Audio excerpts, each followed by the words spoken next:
Salam les avéroïstes et bonjour à tous. Alors aujourd'hui on va pas commencer avec une chose extrêmement gaie puisque je voulais rendre un hommage à un grand historien qui nous a quittés récemment, c'est Pierre Guichard. Alors Pierre Guichard c'est un historien qui a travaillé sur Al-Andalus, la péninsule ibérique sous domination musulmane. Il a beaucoup apporté notamment dans l'approche sociale de la péninsule ibérique sous domination musulmane, notamment avec sa thèse en 1976-1977.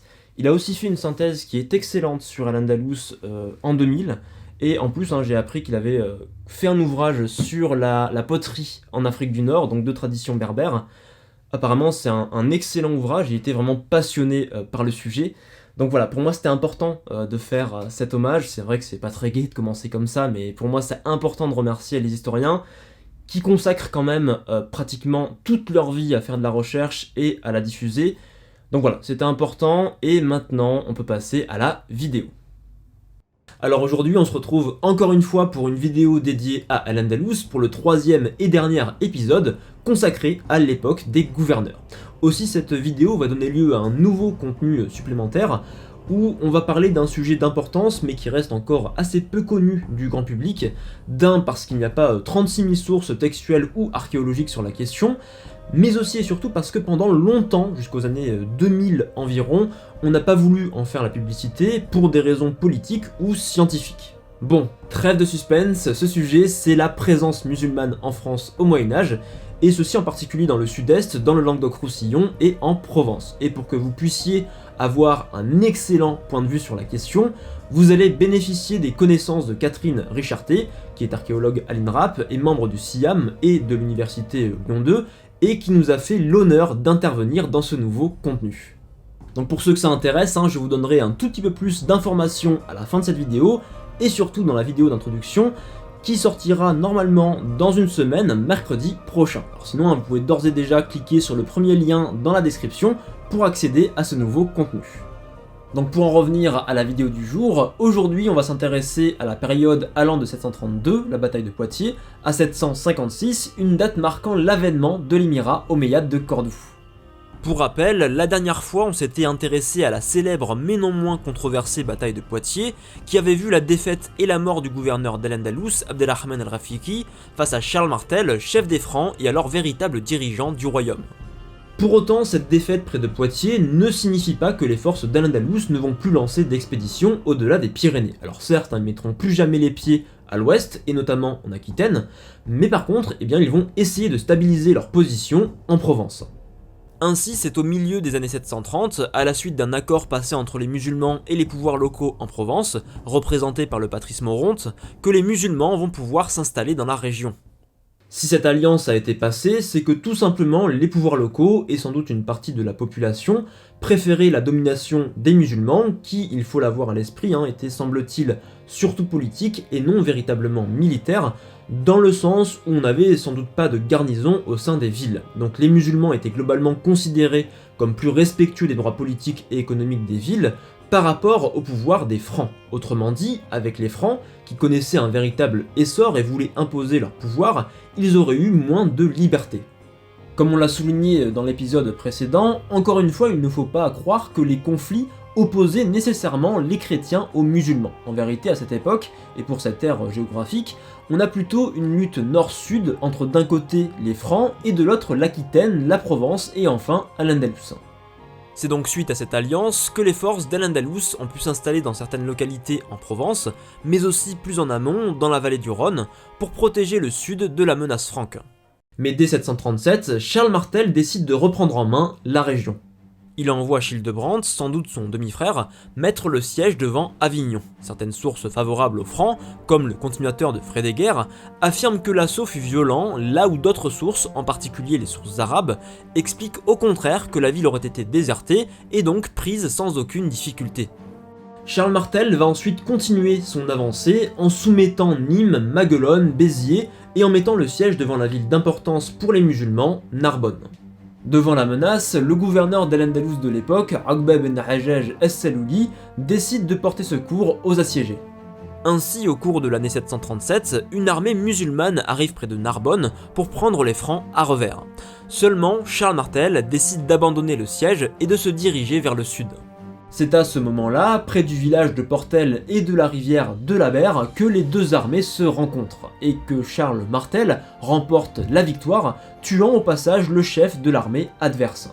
Pour autant, malgré ce succès, Charles Martel ne parviendra pas à tenir le siège de Narbonne et devra repartir vers le nord, non sans punir durement les villes qui s'étaient dressées contre lui en rasant leurs murs et en pillant leur territoire. Cette défaite de la Berre marque la fin de la domination musulmane en Provence et dans une partie de la Septimanie, même s'il leur reste encore un avant-poste important, Narbonne. Et puis même après 737, la région est restée encore instable, puisqu'entre 738 et 739, une nouvelle révolte éclate, menée encore une fois par Moronte, ce qui oblige Charles Martel à intervenir à nouveau. Donc pour les musulmans et en l'occurrence Al-Andalus, la fin des années 730 marque un recul politique et militaire en Provence et en Septimanie. Des difficultés qui se font aussi ressentir dans le nord-ouest de l'Hispanie, où le royaume asturien, dirigé par Pélage puis Alphonse Ier, commence peu à peu à se consolider et à s'étendre vers le sud. D'ailleurs, si vous voulez en savoir plus sur Pélage et la bataille de Covadonga, fondatrice du royaume asturien, n'hésitez pas à aller voir le contenu annexe que j'ai créé sur le sujet en cliquant sur le deuxième lien dans la description ou en visionnant la vidéo de présentation disponible sur la chaîne. Donc on le voit bien, les musulmans d'Al-Andalus connaissent des problèmes importants aux frontières de leur territoire. Pour autant, je ne dirais pas que c'est le cadet de leurs soucis, mais leur plus grand danger vient non pas de l'extérieur, mais de l'intérieur, puisqu'en Al-Andalus et en Afrique du Nord vont éclater de multiples révoltes et des guerres civiles qui vont jeter la province dans une confusion des plus totales. La première grosse difficulté, elle va arriver avec la fameuse révolte berbère qui éclate en 739 et qui aura d'énormes répercussions en Al-Andalus, à la fois sur les plans militaires et politiques. Comme on l'a expliqué dans le premier épisode, cette révolte fait suite à un extrême mécontentement des populations berbères qui, malgré leur conversion, continuaient à payer des impôts dont les musulmans étaient normalement exemptés. D'autant plus que sous le califat de Hichem, le poids des impôts augmenta et pesa encore un peu plus sur les épaules des berbères. A côté de ça, on a aussi d'autres exactions qui sont signalées, comme le fait que de jeunes femmes berbères aient été forcées de venir à Damas, la capitale de l'Empire omeyyade, pour fournir les harems du calife. Et puis, d'un point de vue religieux, une partie des berbères avait embrassé le kharijisme, une branche de l'islam, à côté du chiisme et du sunnisme, même s'il faut bien avoir en tête que ces deux derniers courants de l'islam ne constituent pas encore des groupes très distincts et qu'il n'y a pas encore d'orthodoxie officielle. Nous sommes donc entre les années 739 et 740 quand la révolte éclate. Les Berbères, ayant pour chef un certain Meysara, s'emparent de la ville de Tanger à proximité d'un axe de communication primordial, le détroit de Gibraltar. Cette première victoire est importante puisque les rumeurs de la prise de Tanger vont rapidement se répandre en Al-Andalus et motiver les Berbères sur place à se révolter à leur tour. Prenant les armes, ceux-ci auraient lancé de multiples opérations visant à prendre le contrôle du pouvoir en partant en direction de Tolède, de Cordoue, la capitale de la province, et enfin du détroit de Gibraltar, le nœud stratégique de la région. De l'autre côté, près de Tanger, une première armée arabe venue d'Ifriqiya est écrasée par les révoltés berbères à la fin de l'année 740 ou au début de 741, une confrontation qui sera ensuite connue sous le nom de bataille des nobles. Face au danger représenté par les Berbères, une nouvelle armée arabe va être envoyée par le calife, des hommes venus de Syrie, provenant de ce qu'on appelle des djound, des circonscriptions militaires et administratives, et qui composaient à l'époque le cœur même de la puissance militaire des Omeyyades. Cette armée, qui aurait été composée d'environ 30 000 hommes, est donc partie du Levant pour barrer la route des Berbères. Menée par le général Kulsum ibn Ayyad, les forces syriennes entrent d'abord à Kairouan, puis se dirigent vers l'ouest où les deux armées se rencontrent près de la rivière Sebou, à proximité de la ville de Fès. Selon les sources, l'erreur des troupes arabes, et notamment de leur chef, Kulsum ibn Ayyad, est d'avoir sous-estimé la puissance militaire des Berbères. Ils ont voulu en finir rapidement en lançant directement leur cavalerie sur leurs fantassins. Mais cette tentative est un échec total. Les principaux généraux sont tués et le restant s'enfuit soit vers Kairouan et l'Égypte, ou bien alors vers le nord et la ville de Ceuta. Comme vous le verrez, cette bataille que l'on va appeler plus tard la bataille de Bakdora, en référence au lieu où elle se serait déroulée, aura de grandes répercussions en Al-Andalus. Mais pour le comprendre, il faut suivre un des chefs qui a fui vers le nord, Balj ibn Bishr, qui n'est autre que le neveu du général Kulsum, qui lui par contre est mort au combat. belge, accompagné d'environ 10 000 hommes, va donc trouver refuge dans la ville de Ceuta, à proximité du détroit de Gibraltar, et gardant le passage vers Al-Andalus. Problème, les Berbères n'ont pas lâché le morceau et l'encerclent. Balj est donc pris au piège, et son seul espoir est de trouver de l'aide de l'autre côté du détroit, auprès du gouverneur d'Al-Andalus. Seulement, ce dernier n'a pas vraiment envie de voir débarquer 10 000 Syriens sur son territoire, puisqu'il s'agit d'une force militaire importante qui menacerait tout simplement de le renverser. Mais le souci, c'est qu'il n'a pas vraiment le choix, car son pouvoir est aussi mis en danger par les révoltes berbères qui se produisent sur son propre territoire. Compte tenu de ces problèmes, et même si c'est bien à contre-cœur, il aurait accordé son aide à Balj et aux Syriens en échange de leur soutien contre les Berbères révoltés en Al-Andalus. Mais une fois que la situation aurait été réglée, l'accord prévoyait que Balj et ses hommes retournent en Afrique du Nord. Résultat, vous vous en doutez sans doute un petit peu, les Syriens vont étouffer les soulèvements berbères en Al-Andalus, mais quand on va leur demander de retourner d'où ils venaient, ils vont refuser catégoriquement. À tel point que les craintes du gouverneur vont se réaliser. Balj va prendre le pouvoir, se faire proclamer empereur, puis faire arrêter et même crucifier son prédécesseur, peut-être poussé selon les sources arabes par ses propres hommes. On est donc aux alentours des années 741-742, et c'est à partir de ce moment-là, et jusqu'à l'avènement de l'émirat omeyyade en 756, que vont éclater les uns après les autres une multitude de conflits internes. Des conflits qui vont voir s'opposer différents camps. D'abord, les premiers conquérants, les Arabes et les Berbères, présents avant l'arrivée de Balj, face aux nouveaux arrivants, les Syriens. En plus de ça, cet affrontement se serait doublé d'une opposition à la fois tribale et idéologique, puisque les premiers conquérants sont considérés comme étant majoritairement des Yéménites, des Arabes du Sud, tandis que les Syriens auraient plutôt été des Kézites, des Arabes du Nord. Alors on a déjà beaucoup écrit sur le sujet, alors je vais pas m'éterniser dessus, mais ce qu'il faut comprendre, c'est que ces affrontements qu'on a longtemps lus sur le plan tribal, donc relevant d'oppositions généalogiques très anciennes, en réalité, il s'agissait plutôt de luttes destinées à satisfaire des intérêts personnels, politiques et économiques, et donc des motivations tout à fait terre-à-terre. Quoi qu'il en soit, après l'exécution du précédent gouverneur Abdelmalik al-Fihri, une guerre civile éclate entre ses fils et les forces syriennes, menée par le gouverneur d'Al-Andalus, Balj.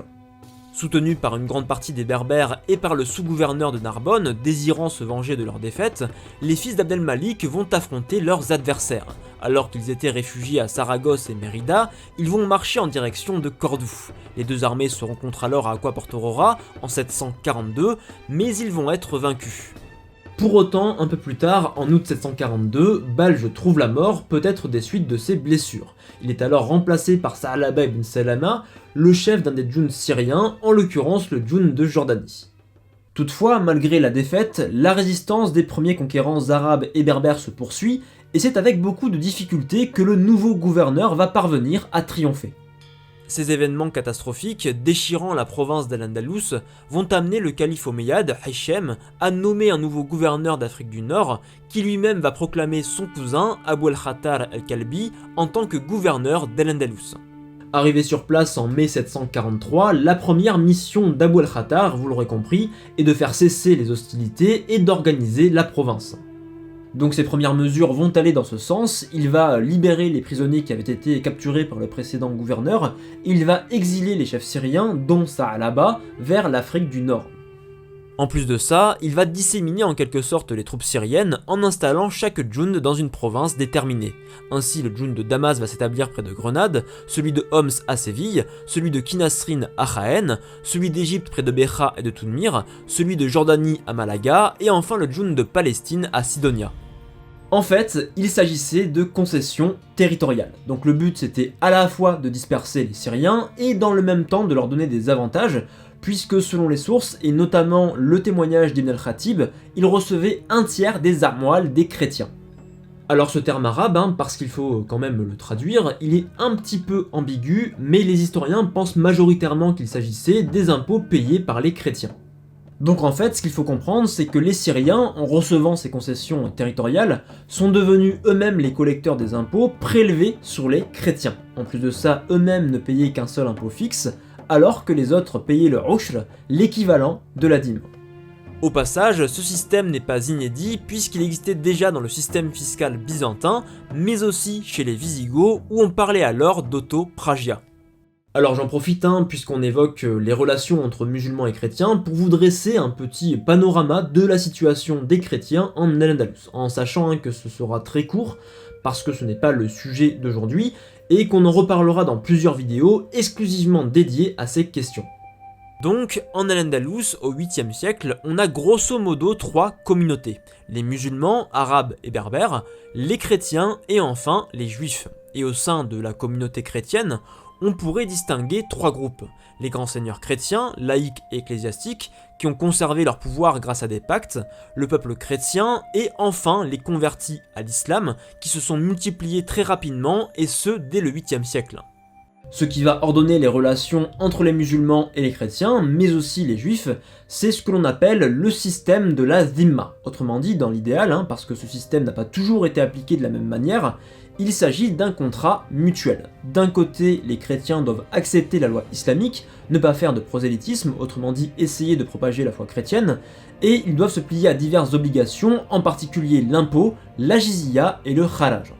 Toutes ces marques de soumission, qui sont parfois considérées comme humiliantes, doivent être renouvelées assez régulièrement. Et en échange de ça, les musulmans sont censés protéger les chrétiens, leur permettre de garder leur religion, leurs lois et de jouir d'une certaine liberté économique.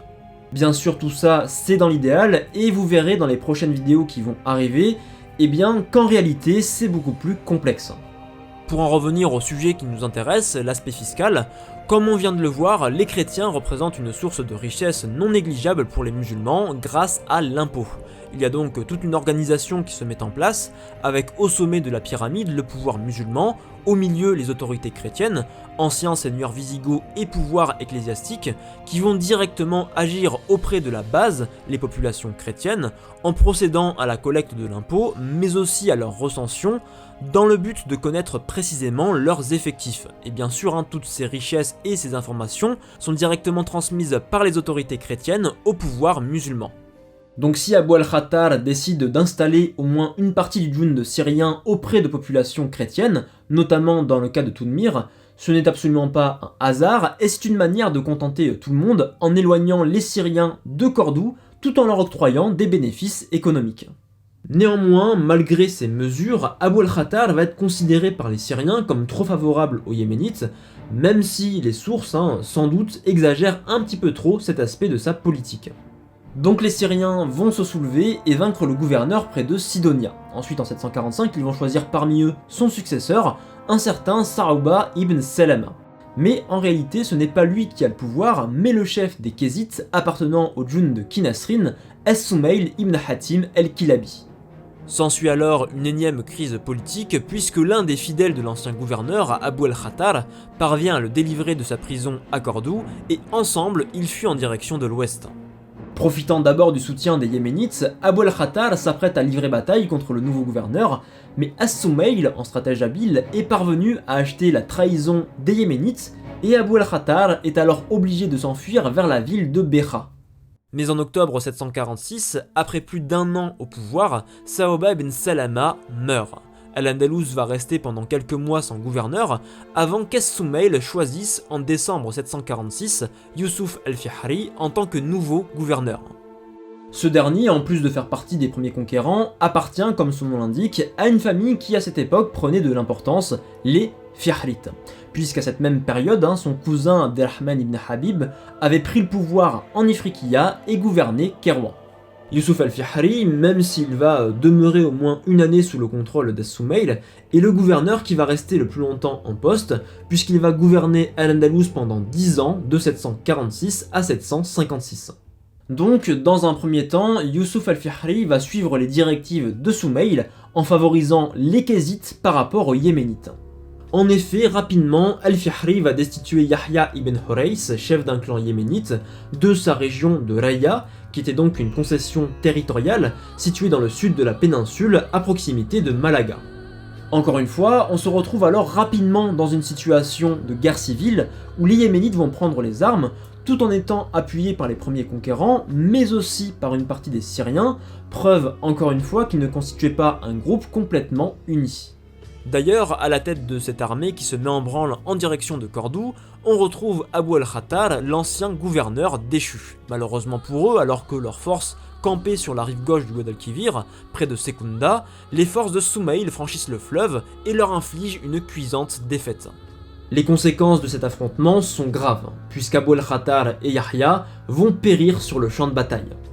Du côté d'Al-Fihri, par contre, cette victoire est bénéfique, puisqu'elle renforce à la fois sa position auprès de l'armée, mais aussi d'un point de vue politique, puisqu'il semblerait que ce soit à partir de la bataille de Segunda qu'il serait parvenu à s'affranchir de la tutelle de Soumaïl. Cette libération du gouverneur se matérialiserait par le fait qu'Al-Fihri, en 749, a envoyé Es-Soumaïl dans le nord de la péninsule à Saragosse. Alors si d'un point de vue officiel, l'objectif était de maîtriser les forces yéménites locales, de manière officieuse, selon les sources, il s'agirait aussi d'éloigner Es-Soumaïl de la capitale et donc du siège du pouvoir. Seulement, la présence de Soumaïl à Saragosse inquiète les premiers conquérants, yéménites et berbères, qui avaient peur que les nouveaux venus syriens s'emparent de leur possession. Alors je ne sais pas vous, mais ça sent quand même encore une fois un petit peu, très légèrement, la poudre. Alors faudrait pas qu'une nouvelle guerre civile éclate quand même. Eh bah si. À tel point que les révoltés vont même réussir à piéger Es-Soumaïl dans Saragosse en mettant le siège devant la ville.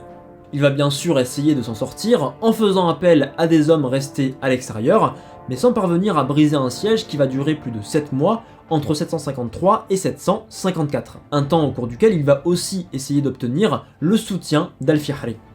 Mais malheureusement pour lui, dans la première moitié des années 750, une grave famine sévit en Al-Andalus et tout particulièrement au nord, à tel point que de nombreuses populations berbères vont rejoindre directement l'Afrique. Donc Al-Fihri n'a pas les capacités de lui venir en aide, ou bien alors cette situation l'arrange un petit peu, car ça lui permettrait de s'affranchir totalement de sa tutelle. En résumé, pour être honnête, ça reste assez flou. Pour s'en sortir, Es-Soumaïl va faire appel aux djouns de Kinasrin et de Damas, dont l'annonce de la venue va faire fuir les forces révoltées, et permettre ainsi à Soumaïl de rentrer tranquillement à Cordoue. Et pendant que tout ce beau monde se combat joyeusement, il s'est quand même passé un événement d'importance dans le monde islamique, la chute des Omeyyades de Damas.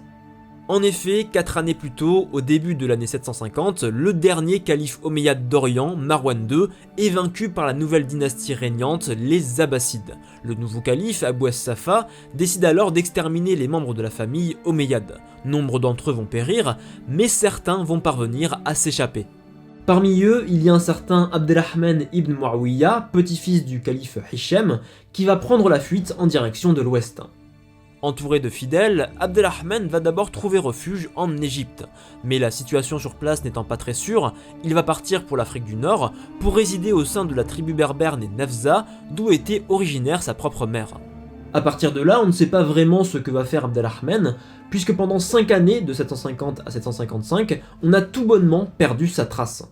Ce que l'on sait par contre, c'est que les fidèles qui l'ont accompagné, dont notamment son affranchi et homme de confiance, Badr, vont préparer lentement sa venue en Al-Andalus.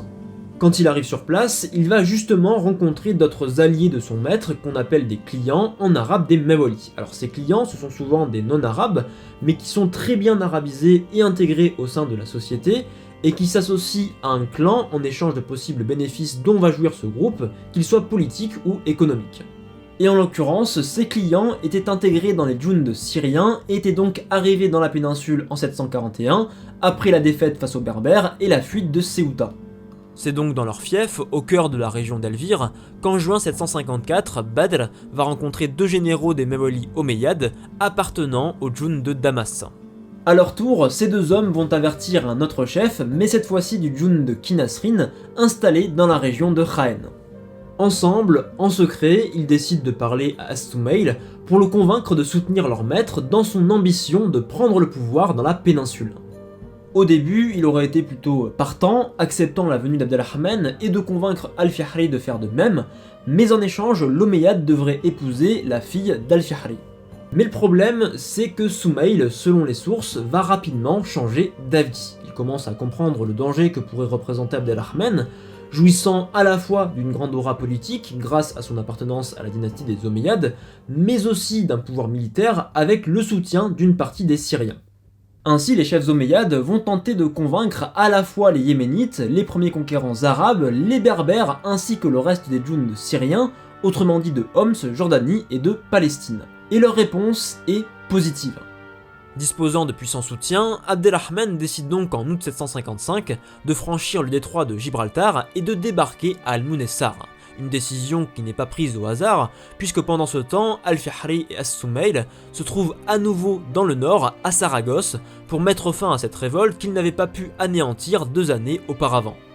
Alors que les deux hommes sont en train de terminer leurs opérations et de s'apprêter à revenir à Cordoue, Abdelrahman de son côté passe par Sidonia, Archidona et enfin Séville pour rassembler les forces armées de la région.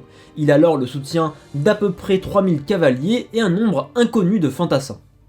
De son côté, As-Soumaïl presse le gouverneur Al-Fihri d'attaquer directement Abdelrahman avant qu'il ne rassemble la totalité de ses troupes. Mais les hommes d'Al-Fihri sont épuisés par la campagne qu'ils viennent de réaliser dans le nord, et en plus, et sans doute peut-être surtout, ils n'ont pas été payés pour en mener une seconde. Al-Fihri aurait alors tenté de négocier en lui offrant la main de sa fille, des cadeaux dont peut-être des concessions territoriales.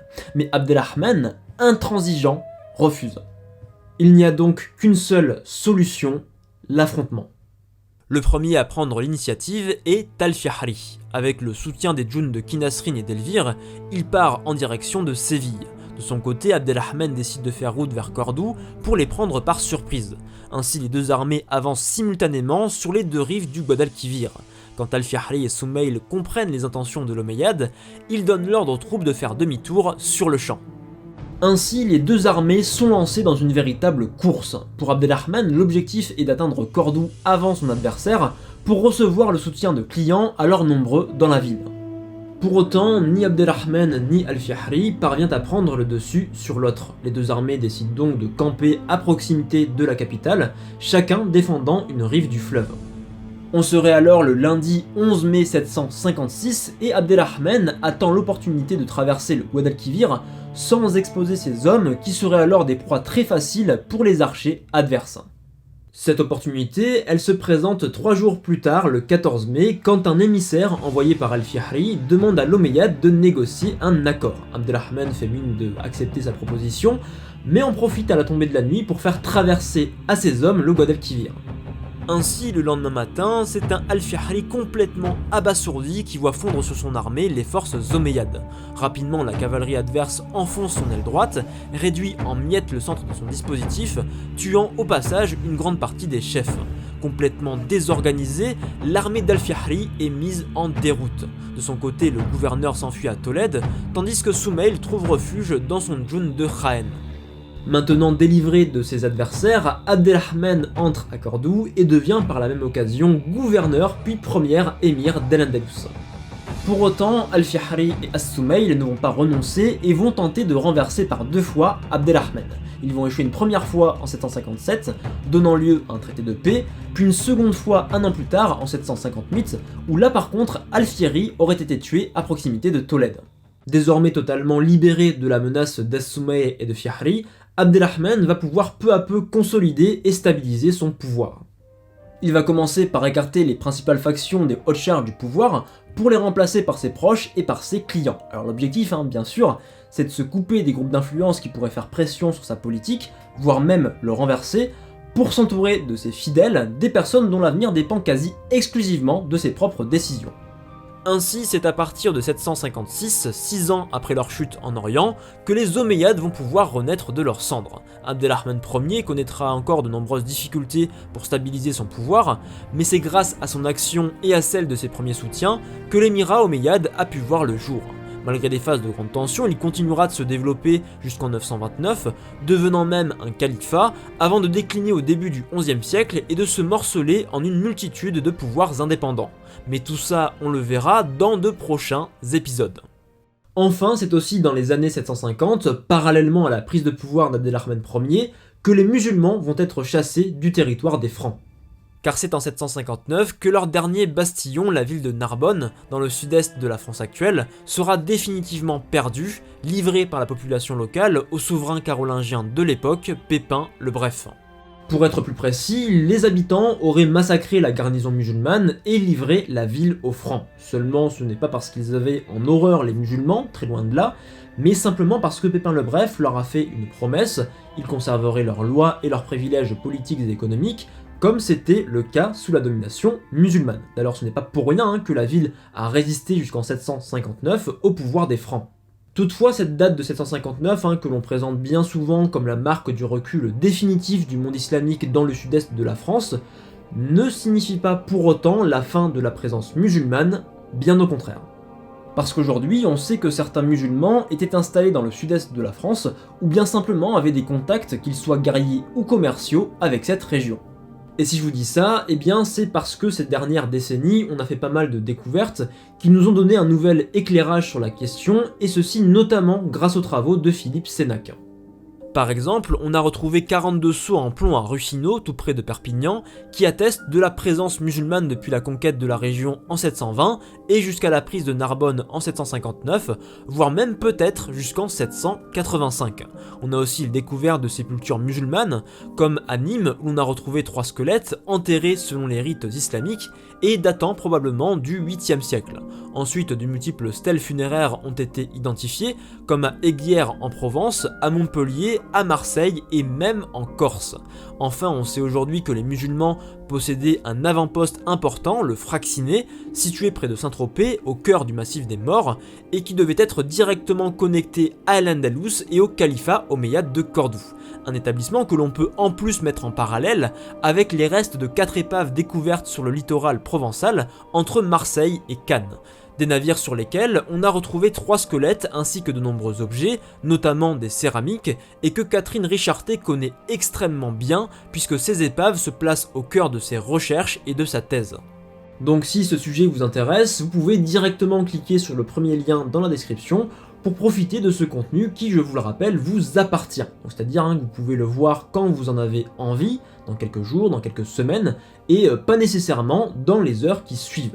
Et puis, pour ceux qui voudraient en savoir plus avant de sauter le pas, une vidéo d'introduction sera postée dans une semaine, mercredi prochain.